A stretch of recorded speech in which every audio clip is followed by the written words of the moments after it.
Hi అండి, నమస్తే. నేను మీ భార్గవి. వెల్కమ్ బ్యాక్ టు అమ్మ చేతి వంట. ఈరోజు వీడియోలో ఉగాది స్పెషల్గా బొబ్బట్లని ఎలా చేసుకోవాలో చూపించబోతున్నాను. జనరల్గా మనం మైదా పిండితో బొబ్బట్లు చేస్తూ ఉంటాం కదా.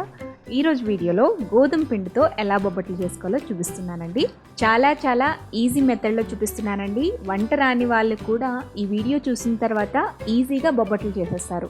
మీరు మైదా పిండితో చేసినా గోధుమ పిండితో చేసినా ఈ ప్రాసెస్లో కనుక బొబ్బట్లు చేస్తే టేస్టీగా వస్తాయి, సాఫ్ట్గా వస్తాయి, అలాగే ఈజీగా చేసేయచ్చు. మరి లేట్ చేయకుండా గోధుమ పిండితో బొబ్బట్లు ఎలా చేసుకోవాలో చూసేద్దాం రండి. ఫస్ట్ ఒక మిక్సింగ్ బౌల్ తీసుకుని అందులోకి 1 కప్పు దాకా గోధుమ పిండిని వేసుకోండి. ఇందులోకి రుచికి సరిపడా ఉప్పు వేసి తగినన్ని నీళ్లు పోసుకుని సాఫ్ట్గా పిండిని కలుపుకోవాలి. కొలతలన్నీ ఎగ్జాక్ట్గా నేను చెప్పినట్టుగా తీసుకోండి, బొబ్బట్లు పర్ఫెక్ట్గా వస్తాయి. నేను తీసుకున్న 1 కప్పు గోధుమ పిండి కలుపుకోవడానికి వాటర్ వచ్చేసి అరకప్పు మీద 2 to 3 టేబుల్ స్పూన్స్ దాకా ఎక్స్ట్రా వాటర్ యాడ్ చేశానండి. సో పిండి కన్సిస్టెన్సీ వచ్చేసి ఇలా బంకగా అతుక్కున్నట్టుగా ఉండాలన్నమాట. సో అలా పిండిని కలుపుకున్న తర్వాత ఇందులోకి 1 టేబుల్ స్పూన్ దాకా కరగపెట్టుకున్న నెయ్యిని యాడ్ చేసుకోండి. నెయ్యి వేసిన తర్వాత పిండిని ఒక 2 నిమిషాల పాటు బాగా నీట్ చేసుకోండి. ఈ నెయ్యి అంతా కూడా పిండి అబ్జర్వ్ అయ్యేంత వరకు కలుపుకోండి. బొబ్బట్లకి పిండి ఎంత సాఫ్ట్గా కలుపుకుంటే అంత సాఫ్ట్గా మనకి బొబ్బట్లు వస్తాయి. సో అందుకని చూడండి, ఇక్కడ వీడియో క్లిప్లో మీరు చూస్తే తెలుస్తుంది కదా ఎంత సాఫ్ట్గా పిండి వచ్చిందో. సో ఇప్పుడు ఈ స్టేజ్లో మనం పసుపు యాడ్ చేసుకోవాలండి. మనం మైదా పిండిలో అయితే పసుపు వేయము, బట్ గోధుమ పిండిలో పసుపు వేస్తే ఒక మంచి కలర్ వస్తుందన్నమాట. గోధుమ పిండికి మనం బొబ్బట్లు చేసినప్పుడు కలర్ఫుల్గా కనిపించడం కోసం మాత్రమే ఈ పసుపు వేస్తున్నాము. పసుపు వేయకపోతే ఏంటంటే ఒక రకమైన వేరే కలర్లో వస్తూ ఉంటాయి బొబ్బట్లు. అందుకని మనం పసుపు కంపల్సరీగా గోధుమ పిండితో చేసినప్పుడు వేయాల్సిందే. అయితే పసుపుని ముందు కూడా యాడ్ చేసుకోవచ్చండి. నేను తర్వాత ఎందుకు యాడ్ చేశాను అంటే ఈ పసుపు అనేది పిండిలోకి ఈవెన్గా మిక్స్ అయ్యేంత వరకు కూడా బాగా కలుపుకోవడం కోసం మాత్రమే తర్వాత యాడ్ చేశాను. ఎందుకంటే ఈ పిండిని కనీసం 5-10 నిమిషాల పాటు బాగా నీట్ చేసుకోవాలండి. పిండిని ఎంత ఎక్కువ నీట్ చేసుకుంటే బొబ్బట్లు అంత సాఫ్ట్గా వస్తాయి. పిండిని కలిపేటప్పుడు మీకు చేతికి పిండి అంటుతుంది అని అనిపిస్తే మరి కొంచెం నెయ్యిని వేసుకుంటూ కలుపుకోండి. ఇలా నేను టోటల్గా ఇక్కడ 2 టేబుల్ స్పూన్స్ దాకా నెయ్యిని వాడాను. సో చూడండి, పిండి అనేది చాలా సాఫ్ట్గా వచ్చింది కదా. ఇలా సాఫ్ట్గా కలుపుకున్న తర్వాత దీనిపైన మూత పెట్టేసి ఈ చపాతీ ముద్దని కనీసం 1 గంట లేదా 2 గంటల పాటు బాగా నాననివ్వాలి. అలాగే పిండిని కలిపేసుకున్న తర్వాత ఇందులోకి స్టఫింగ్ కోసం పప్పుని నానబెట్టుకోవాలండి. మనం 1 కప్పు గోధుమ పిండి తీసుకున్నాం కదా, దానికి ఎగ్జాక్ట్గా ఏ కప్పుతో అయితే మీరు పిండి తీసుకున్నారో ఆ కప్పుతో 3/4 కప్పు దాకా పచ్చిశనగపప్పు ఒక బౌల్లోకి వేసుకుని శుభ్రంగా వాటర్తో వాష్ చేసేసుకున్న తర్వాత 2 కప్పుల దాకా నీళ్లు పోసి ఈ పప్పుని 1 గంట పాటు నానబెట్టుకోండి. ఇలా నానిన పప్పుని కుక్కర్లోకి ట్రాన్స్ఫర్ చేసేసుకోండి. వాటర్తో సహా పప్పుని వేసేసేయండి. తర్వాత ఇందులోకి 1/2 టీ స్పూన్ దాకా పసుపు, చిటికెడంతా ఉప్పుని యాడ్ చేసుకోండి. ఇప్పుడు కుక్కర్ మూత పెట్టి విజిల్ పెట్టి 4-5 విజిల్స్ వచ్చేంత వరకు మెత్తగా ఉడికించుకోవాలి. ఇలా 4-5 విజిల్స్ వచ్చిన తర్వాత స్టవ్ ఆఫ్ చేసుకుని ప్రెషర్ అంతా పోయిన తర్వాత పప్పుని ఒక స్ట్రైనర్లోకి ట్రాన్స్ఫర్ చేసేసుకోండి. ఇలా వాటర్ అంతా కూడా డ్రైన్ అవుట్ చేసేసేయాలండి. పప్పుని ఒకసారి చెక్ చేయండి. చూడండి, ఇలా పలుకుగా ఉడకాలన్నమాట. మరీ టూ సాఫ్ట్గా మెత్తగా అయిపోకూడదు.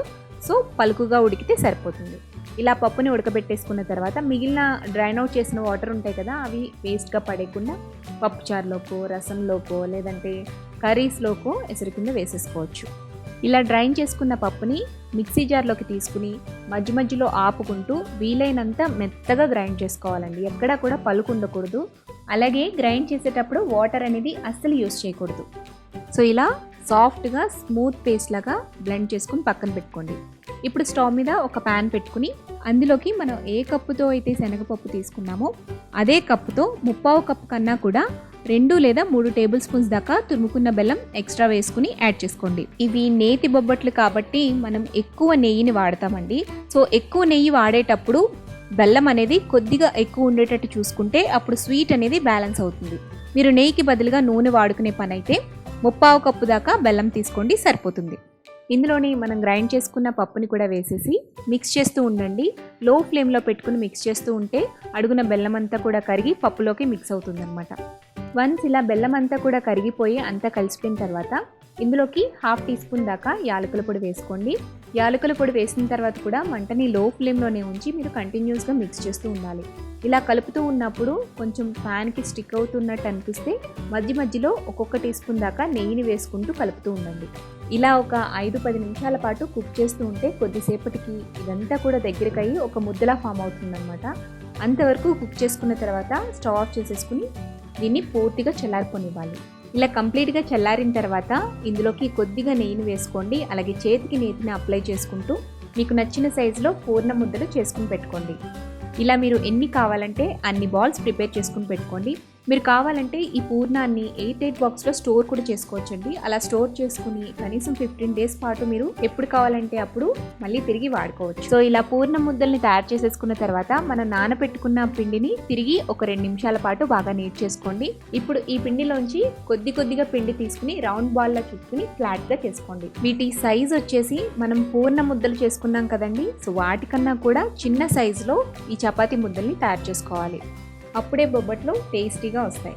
సో ఇప్పుడు బొబ్బట్లని ఈజీ వేలో ఎలా రోల్ చేసుకోవచ్చో చూపించిపోతున్నానండి. దానికోసం ఒక ప్లెయిన్ కవర్ కానీ లేదంటే ఇలా బటర్ పేపర్ని కానీ తీసుకోండి. దీనిపైన కొంచెం నెయ్యిని అప్లై చేయండి.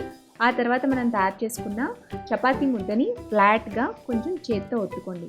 ఇలా ఫ్లాట్గా చేసుకున్న తర్వాత దీని సెంటర్లోకి మనం తయారు చేసుకున్న పూర్ణ ముద్దను పెట్టుకోవాలి. ఇప్పుడు ఈ పూర్ణ ముద్ద మొత్తాన్ని కూడా పిండితో కవర్ చేసి పైన ట్విస్ట్ చేసి కొంచెం ప్రెస్ చేసేయండి. ఫస్ట్ చేత్తోనే కొద్దిగా ఫ్లాట్గా చేయండి. ఆ తర్వాత దీనిపైన కొంచెం నెయ్యిని వేసి మరొక బటర్ పేపర్ని పెట్టి చపాతీ కర్రతో రోల్ చేసేసేయండి. చాలా ఈజీగా స్ప్రెడ్ అయిపోతుందండి. ఎక్కడ కూడా విరిగిపోదు, పగిలిపోదు. చాలా సింపుల్గా ఈజీగా అయిపోతుంది. ఎంత పలుచగా కావాలంటే అంత పలుచగా మనం రోల్ చేసుకోవచ్చు. ఇలా రావడానికి మనకి మెయిన్ రీజన్ ఏంటి అంటే చపాతీ ముద్ద అలాగే పూర్ణం కూడా టూ సాఫ్ట్గా తయారు చేసుకుంటే ఇలా ఈజీగా రోల్ చేసేసుకోవచ్చు. ఎంత కావాలంటే అంత పలుచగా స్ప్రెడ్ చేసుకుని బొబ్బట్లు చేసుకోవచ్చు. ఇలా ఈవెన్గా స్ప్రెడ్ చేసుకున్న తర్వాత పైన బటర్ పేపర్ని తీసేసేయండి. ఇది ఈజీగానే వచ్చేస్తుంది. అండ్ తర్వాత స్టవ్ మీద ఒక పెనాన్ని ఉంచి పెనాన్ని కొంచెం కాలనివ్వండి. లైట్గా హీట్ అయిన తర్వాత దీనిపైన ఇక్కడ చూపిస్తున్నట్టుగా బొబ్బట్ని రివర్స్లో వేయండి. అలాగే పైన బటర్ పేపర్ని తీసేయండి. మీకు ఎక్కడా కూడా స్టిక్ అవ్వదండి, ఎందుకంటే దీనికి మనం నెయ్యిని అప్లై చేసాం కాబట్టి బటర్ పేపర్ అనేది ఈజీగానే వచ్చేస్తుంది. సో నేతిని అప్లై చేసుకుంటూ రెండు వైపులా కూడా ఈవెన్గా మీడియం ఫ్లేమ్లో పెట్టుకుని కాల్చుకోండి. గోల్డెన్ కలర్లోకి చక్కగా వేగిన తర్వాత ఇన్స్టెంట్గా తినాలి అనుకుంటే సర్వింగ్ ప్లేట్లోకి తీసుకోండి. లేదు కొద్దిసేపు ఆగిన తర్వాత తినాలి అనుకుంటే ఒకదాని తర్వాత ఒకటి చేసుకుని హాట్ బాక్స్లో పెట్టుకోండి. ఇలాగే మిగిలిన పిండితో కూడా ఎన్ని బొబ్బట్లు కావాలంటే అన్ని బొబ్బట్లు తయారు చేసుకుని వేడివేడిగా సర్వ్ చేసుకోండి. పూర్ణాన్ని మనం పాకంలో ఉడికించాం కాబట్టి ఇవి కనీసం 15 డేస్ పాటు స్టోర్ కూడా ఉంటాయండి. సో అంతేనండి, నోట్లో వేసుకుంటే కరిగిపోయే టేస్టీ బొబ్బట్లు, అది కూడా గోధుమ పిండితో రెడీ అయిపోయాయి. చాలా సింపుల్ ప్రాసెస్లో చెప్పాను కదా. సో నెక్స్ట్ టైం పండగలప్పుడు ఈ కొలతలతో ఈ ప్రాసెస్లో బొబ్బట్లు ట్రై చేసి చూడండి, పర్ఫెక్ట్గా వస్తాయి. మరి నెక్స్ట్ టైం బొబ్బట్లని ఇలా ట్రై చేసి చూడండి. ట్రై చేశాక మీకు ఎలా వచ్చిందో నాకు కామెంట్ చేయడం అసలు మర్చిపోవద్దు. అలాగే ఈ వీడియో కనుక నచ్చితే తప్పకుండా లైక్ చేసి మీ ఫ్రెండ్స్కి రిలేటివ్స్కి ఫార్వర్డ్ చేయండి. మరిన్ని టేస్టీ సింపుల్ క్విక్ రెసిపీస్ కోసం అమ్మ చేతి వంట ఛానల్ని సబ్స్క్రైబ్ చేసుకోండి.